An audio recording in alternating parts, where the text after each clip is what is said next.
No vídeo de hoje, a cobra encantada do lago.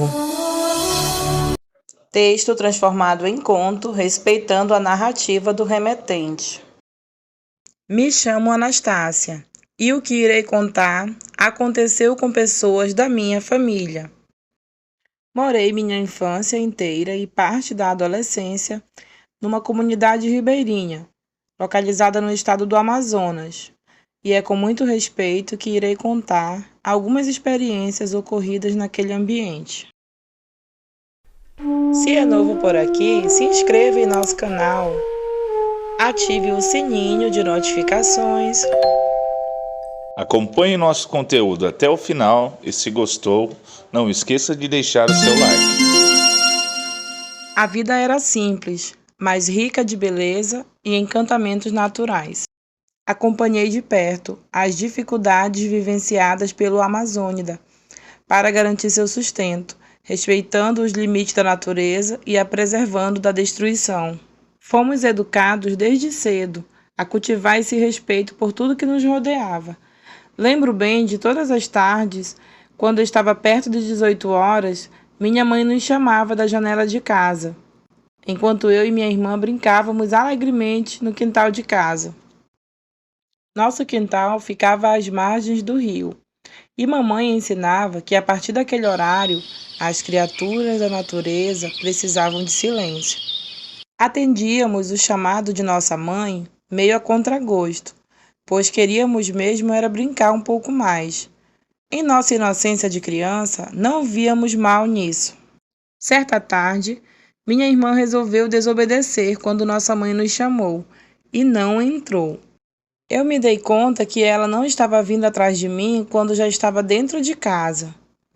Imediatamente retornei para chamá-la e assim a livrar de um castigo da mamãe. Mas quando cheguei no quintal, não a encontrei. Fiquei muito assustada, temendo que uma tragédia pudesse ter acontecido. Gritei pelos meus pais, que prontamente vieram acudir. Procuramos por toda a margem do rio, mas nem sinal dela. O pavor tomou conta de nós. Já estávamos nos preparando para irmos chamar ajuda, quando, para espanto e alívio, conseguimos ouvir a voz da minha irmã, vindo de trás de uma grande árvore que ficava próxima do rio. Corremos até ela e a encontramos conversando animadamente com alguns amigos imaginários, a quem ela se dirigia como compadre e comadre. Estranhamente, havíamos passado há pouco pelo mesmo lugar e não vimos ninguém ali. E minha irmã nos garantiu que havia estado o tempo todo lá. Mesmo com ela reclamando que não queria entrar, papai a carregou no colo e fomos para dentro de casa. Mal sabíamos nós que daquele dia em diante um inferno se iniciaria na vida da minha irmã.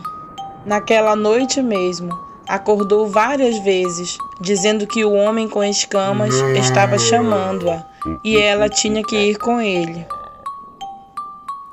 As portas e janelas precisaram ser trancadas com cadeados para evitar a sua fuga durante essas crises.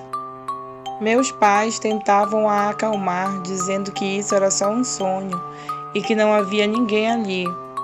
Mas ela se desvencilhava dos braços deles e tentava sair de casa a todo custo. No início, essas crises eram só à noite. Depois, passou a ser de dia também. Não tínhamos mais paz em nossa casa. E minha irmã estava definhando, pois não queria mais comer. Seu único objetivo era atender ao chamado do homem com escamas. Médico nenhum conseguia ajudar. Eram muitas consultas e exames, mas não fechavam um diagnóstico preciso. Certa noite, ela, sabendo que as portas e janelas estavam trancadas, começou a escalar as paredes da casa, na tentativa de, acredito eu, tentar fugir pelo teto. Mas a maneira como ela estava escalando era muito sinistra. Parecia um réptil se esticando toda pela parede. Nessa noite, o desespero tomou conta dos meus pais, e eles, temendo perder a filha, pediram ajuda de um curandeiro.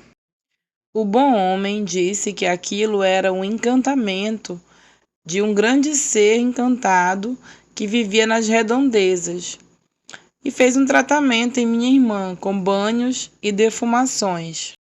E, como num passe de mágica, no primeiro dia de tratamento, ela não teve mais nenhuma crise. E assim, com minha irmã de corpo fechado, a vida seguiu normalmente. Meus pais nem quiseram saber quem era o tal ser que encantou minha irmã. Já bastava para eles a mesma ter recuperado sua saúde. O tempo passou. Certa tarde, meus pais estavam pescando de tarrafa nas proximidades da nossa casa, quando avistaram de longe um bando de urubus atacando um animal abatido de grande porte. Papai ficou preocupado, imaginando que pudesse ser algum dos bois do meu avô, e disse para minha mãe que iria ver o que era aquilo. Minha mãe, apesar de estar naqueles dias, quis acompanhar o meu pai naquela investigação. O período de menstruação é bastante respeitado em nossa cultura. Segundo os antigos, nesse período, o corpo da mulher fica vulnerável a ataques do mundo sobrenatural. Por esse motivo, meu pai não queria que ela o acompanhasse, mesmo porque já estava perto das 18 horas. Mas ela teimou e ele não teve como negar. Seguiram os dois a remo, a bordo de uma pequena canoa. Quando chegaram ao local, notaram que não se tratava de um boi, mas sim de uma anta. Só que a aparência estava estranha. Estava envolta numa espécie de saliva gigante. Parecia que havia sido vomitada. Foi quando se deram conta que quem poderia ter vomitado aquele animal poderia ser o tal grande ser que o benzedor que tratou da minha irmã havia comentado com eles. Assim que minha mãe se deu conta disso, começou a sentir uma grande dor de cabeça. Imediatamente, papai a levou para casa.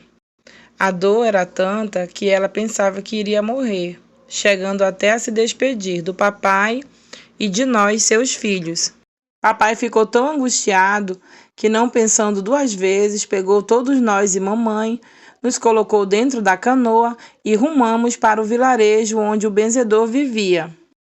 Assim que iniciamos a viagem, um grande temporal caiu, ventos fortes, trovões e relâmpagos. Mas meu pai, com muita fé e coragem, seguiu conduzindo nossa embarcação, mesmo que com bastante dificuldade. Quando finalmente chegamos à casa do benzedor, ele já estava nos esperando em frente e disse que já havia sido avisado sobre a nossa visita. Pediu que entrássemos e iniciou um ritual em minha mãe com defumações. Como que num passe de mágica, a dor de cabeça cessou na mesma hora. Após isso, ele ensinou alguns banhos de ervas para que ela concluísse o tratamento em casa mesmo. Disse que a partir dali ela não sofreria mais uma crise dessas. E ele disse que mais uma vez havia sido a grande criatura que havia feito o encantamento para um membro de nossa família. E de uma vez ele revelou quem era. Se tratava de uma grande cobra encantada, que habitava um lago que ficava próximo à nossa casa. Ela havia ficado chateada porque minha mãe e meu pai foram bisbilhotar sua embiara, e principalmente com mamãe, porque estava menstruada. Ela considerou aquilo falta de respeito. Se restavam dúvidas sobre a veracidade das palavras daquele senhor, nesse momento foram eliminadas, pois nem papai nem mamãe haviam contado para ele sobre o que tinha acontecido e nem sobre o fato da minha mãe estar menstruada. E o benzedor seguiu falando um pouco sobre a criatura. Contam que há muito tempo atrás, o lago onde ela mora era um lago virgem, lago que nunca havia sido explorado pelo bicho-homem. Os primeiros habitantes daquela aldeia ribeirinha vinham o mantendo preservado há muitas gerações. De tão preservado que era, quase não se dava para ver suas águas, devido à grande quantidade de vegetação aquática típica da região. Mas certo dia, uma menina mulher, num momento de abandono e desespero, arrancou uma vida que crescia dentro dela e a despejou dentro daquele lago. A criatura detestava crianças, mas condenou a atitude da jovem mulher, e a partir daquele dia se revoltou contra os habitantes daquele povoado. E essa revolta só aumentou quando começaram a invadir seu habitat para pescar. E por conta de tudo isso, ela estava saindo do seu lago para caçar em outros lugares e também encantar mulheres e crianças. Alguns homens do vilarejo afirmam ter visto várias vezes uma linda mulher loira às margens do tal lago. Por conta disso, ficou conhecido como o Lago da Cobra Loira. Isso que aconteceu com minha família só foi uma das muitas experiências com a criatura do lago. Quase todos os habitantes daquela época têm algo a dizer sobre essa cobra, tanto que muitas pessoas decidiram não viver mais ali, com medo do que poderia acontecer com elas. Hoje em dia, as poucas pessoas que ainda moram naquelas bandas evitam se aproximar do lago, e por conta disso, acredito eu, ela não tem feito mal a mais ninguém.